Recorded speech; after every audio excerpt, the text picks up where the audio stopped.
Welcome, students. Today we'll be reading the Bliss copy of the Gettysburg Address and trying to understand the speech more clearly by translating it to present-day English. As I am reading the speech, I will be highlighting certain quotes that coincide with the worksheet provided. After I have highlighted the quote, pause the video and make your selection. The worksheet highlights important and often complicated quotes and offers 3 multiple-choice selections. Choose the best answer you believe that fits with the quote when it is translated into this present-day English. If you get stuck on one question, skip it and come back to it later. Make sure you are analyzing and fully understanding the words before making your selection.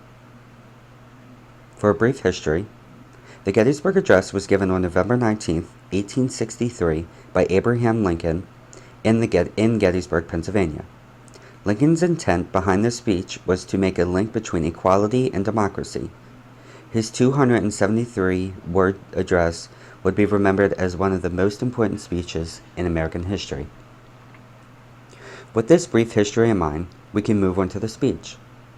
You can either pause the video after I highlight a selection and choose your answer, or you can listen to the whole speech at once and go back after to choose your answer.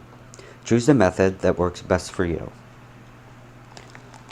At the beginning of the speech, it begins, 407 years ago, our fathers brought forth upon this continent a new nation, conceived in liberty, and dedicated to the proposition that all men are created equal. Now we are engaged in a great civil war, testing whether that nation, or any nation so conceived and so dedicated, can long endure. We were met on a great battlefield of that war. We have come to dedicate a portion of that field as a final resting place for those who here gave their lives, and that nation might live. It is altogether fitting and proper that we would do so. But, in a larger sense, we cannot dedicate nor consecrate, we cannot hallow this ground. The brave men, living and dead, who struggled here, have consecrated it so far above our poor power to add or distract. The world, with little note, nor long remember what we say here, but it can never forget what they did here. It is, for us the living, rather to be dedicated here to the unfinished work which they who fought here have thus far so nobly advanced.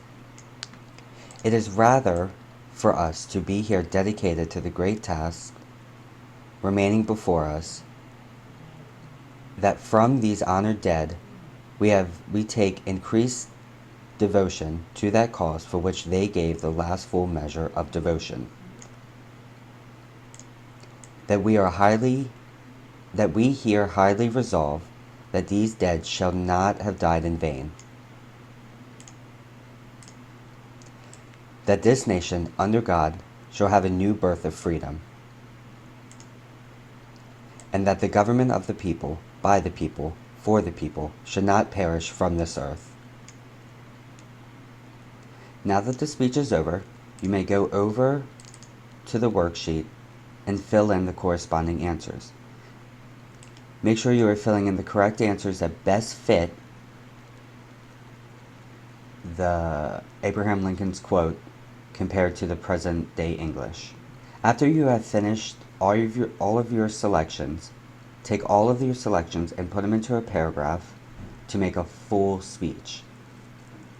After you have completed both assignments,